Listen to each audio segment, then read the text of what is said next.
तो अब हम समझेंगे Newton second law of motion. पर Newton second law of motion समझने से पहले हम लीनियर मोमेंटम क्या होता है उसे थोड़ा सा समझ लेते हैं। तो लीनियर मोमेंटम को डिफाइन किया गया है, प्रोडक्ट ऑफ मोमेंटम को डिफाइन किया गया है product of mass into velocity, और उसे डिनोट करते हैं P से। So linear momentum can be defined as product of mass into velocity. Linear momentum जो है वो वेक्टर क्वांटिटी है।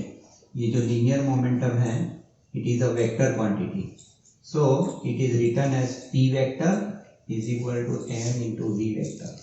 इसका मतलब क्या हुआ कि मोमेंटम की डायरेक्शन कौन सी होगी, जो वेलोसिटी की डायरेक्शन है।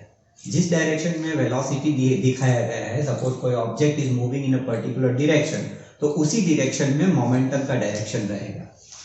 इसका यूनिट आप सबको पता है, यहाँ से लिख सकते हैं, मास है इनटू वेलोसिटी। तो हम इसका यूनिट लिखेंगे, मास मतलब किलोग्राम, वेलोसिटी मतलब metre per second. So this is the unit of linear momentum. Momentum को फिजिकल मीनिंग समझना हो तो हम एक एग्जांपल ले लेते हैं। जैसे सपोज लेट अस से एक लाइटर बॉडी है और एक हेवियर बॉडी है। जैसे सपोज हमने एक ले लिया स्कूटर और एक ले लिया हमने कार। अब दोनों सेम स्पीड से जा रही हो, मतलब दोनों की स्पीड 50 किलोमीटर पर आवर है। अब उन दोनों को अगर स्टॉप करना हो तो हमें अपोजिट डायरेक्शन में फोर्स अप्लाई करना पड़ेगा, ठीक है। तो दोनों का मोमेंटम अगर देखा जाए तो दोनों का मोमेंटम डिफरेंट है। भले ही वेलोसिटी सेम है पर मास डिफरेंट है, तो दोनों का मोमेंटम डिफरेंट रहेगा। अब ऐसे केस में सपोज दोनों को स्टॉप करना हो तो अमाउंट ऑफ फोर्स जो अप्लाई करना पड़ेगा वो डिफरेंट रहेगा। फॉर एग्जांपल जैसे मैंने कहा एक का मास स्कूटर है, हम एक स्कूटर ले लेते हैं, और एक हेवियर बॉडी है जो है हमारी कार। दोनों का मास डिफरेंट है।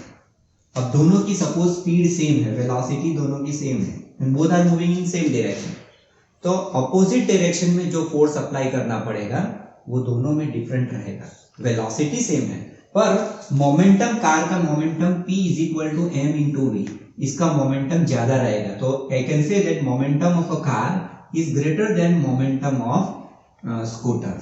That means what, that momentum does not only depend upon velocity, it also depends upon mass.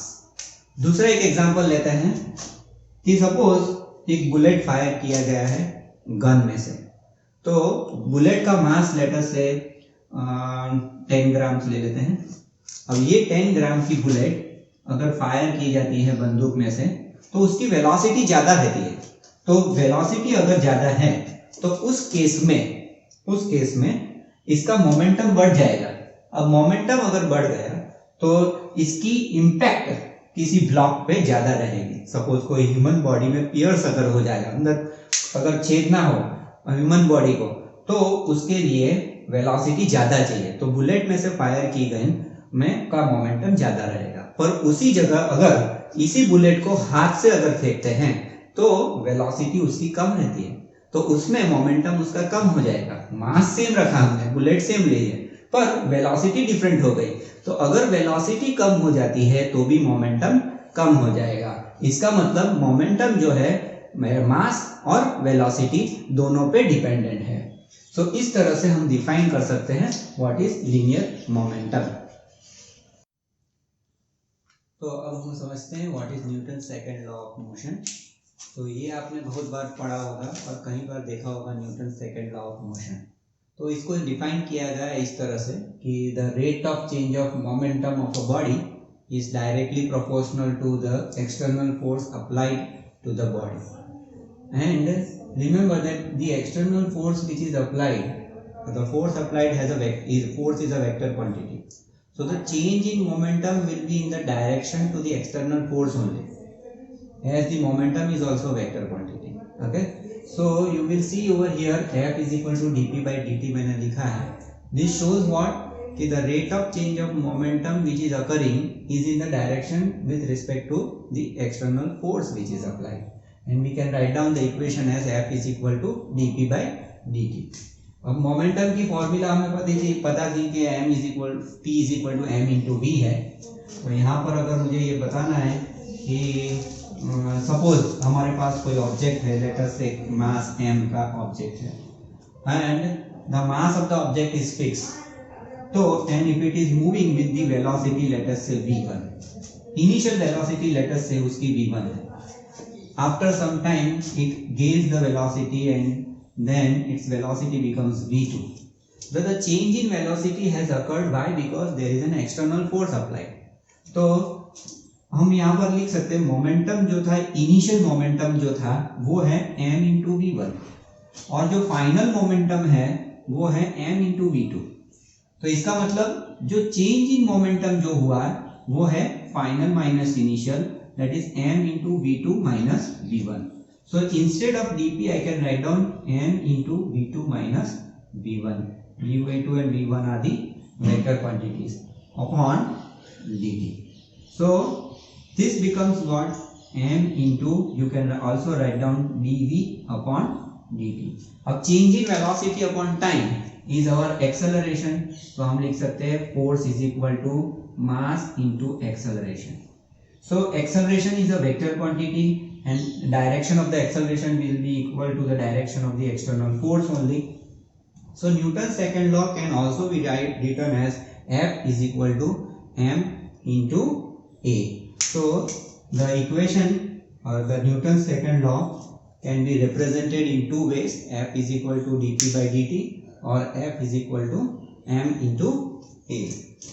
अब कुछ एग्जांपल्स देखते हैं। फॉर एग्जांपल लेट अस से एक और चीज है, जो force which is applied, external force जो अप्लाई किया है, okay, that is at the local, it has only related to some local relation. जैसे सपोज ऐसा समझो कि एक ट्रेन है या तो बस ले लेते हैं, एक बस में से एक आदमी ने एक पत्थर फेंका बाहर, ओके, तो initially stone was at rest and then the stone came out with a particular velocity. बाहर पत्थर फेंक रहा है तो पत्थर जो बाहर आ रहा है with certain velocity. So external force तो अप्लाई किया है, तो उसका एक्सेलरेशन क्या होगा? तो इस चीज में the stone initially हम लोग लेते हैं initial velocity should be taken as zero only because initially the stone was at zero velocity. ऐसा नहीं है कि बस की जो स्पीड जा रही है उसी स्पीड से आप स्टोन की वेलोसिटी कंसीडर करो, क्योंकि स्टोन तो with respect to you can say earth और with respect to an person it is at rest. तो हम ये बोलेंगे the force should be considered with a cause local relation, okay. तो इसमें आप ऐसी चीज में भी आपको ये चीज लेनी है कि इनिशियल वेलोसिटी यहाँ पर जीरो रहेगी और फाइनल वेलोसिटी जो आती है और इसके रिस्पेक्टिवली आप चेंज इन वेलोसिटी फाइंड करोगे। तो ये हो गया एक कंसिक्वेंसेस जिसमें आप कंसीडर करोगे कि force is equal to mass into acceleration कैसे लगाना है। अब फोर्स हमें पता है कि वो वेक्टर क्वांटिटी है, तो फोर्स नेगेटिव भी आ सकता है, मतलब रिटार्डेशन फोर्स भी लग सकता है। सपोज मैंने जैसे बताया कि सपोज ये बस है, it is moving with a particular velocity v और ये बस इनिशियल वेलोसिटी v है, after some time let us say it stops, थोड़ी देर के बाद वो स्टॉप हो जाते हैं। तो स्टॉप होने से, स्टॉप कैसे हो सकता है? आपने ब्रेक लगाया है, ब्रेक लगाया इसका मतलब आपने अपोजिट डायरेक्शन में फोर्स दिया है। अब अपोजिट डायरेक्शन में फोर्स दिया है तो दैट इज रिटार्डेशन। तो उसमें क्या हो रहा है, उसकी जो फाइनल वेलोसिटी है v2 इट बिकम्स जीरो और इनिशियल वेलोसिटी जो है v, okay, that is v only. तो अब ऐसे केस में what will be the force? तो हम फोर्स अगर कैलकुलेट करते हैं तो आप देखोगे the mass of the object is same, बस है, इनटू चेंज इन वेलोसिटी। तो change in velocity is v2 minus v1 upon t dt. This is our formula. In that case, okay, तो v2 माइनस v1 अगर calculate करते हैं तो it is become 0 minus v upon dt, whatever the time interval it is given, वो और मास अगर आपको पता हो तो आप यहाँ पर देखोगे कि the value becomes negative. Negative value indicates that the force is acting in opposite direction. It means there is a retarding force which is acting on it. तो ये कुछ एग्जांपल्स हैं जिसमें बता रहे हैं कि एक्सटर्नल फोर्स अप्लाई करने से there is a change in velocity which is occurring. अब चेंज इन वेलोसिटी तो है, स्पीड चेंज हो रहा है यहाँ पर। ऐसा जरूरी नहीं है कि सिर्फ स्पीड चेंज हो, अगर डायरेक्शन भी चेंज होता है then also you can consider that there is an external force which is creating a change in momentum। मतलब अगर फोर्स इस तरह से अप्लाई किया है जिसमें डायरेक्शन भी चेंज हो रहा हो और स्पीड भी चेंज हो रहा हो, ठीक, तो उसमें भी there is an role of external force which is acting on the object। so this is what is Newton's second law of motion। हम कुछ एग्जांपल सॉल्व करेंगे related to Newton's second law of motion। Newton second law of motion का एक example देखते हैं। Here you can see that the car is, it is given that the car is starting from the rest and gains a speed of 90 km per hour after covering a distance of 125 meter। मतलब suppose मैं एक car बनाता हूँ और car initially rest पे था और then it has gain the speed of final speed 90 km per hour and it travels a distance of, मतलब 90 km per hour कब आ रहा है, at a distance of 125 meter। अब the mass of the car is also given, कि mass of the car is 400 kg और हमें find करना है calculate the force acting on the car by the engine. मतलब कितना फोर्स लगाया गया है कार पे बाय इंजन। तो फोर्स की फॉर्मूला हमने देखी थी, force is mass into acceleration because mass of the car is constant. तो you can find use this formula mass into acceleration. Acceleration, इसमें आपको एक्सेलरेशन फाइंड करना पड़ेगा।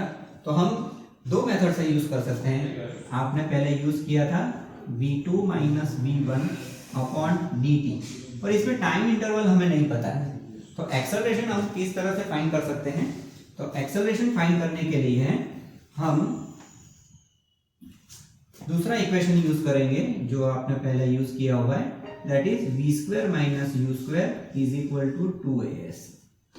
s is the distance, a is acceleration, u initial velocity और v final velocity.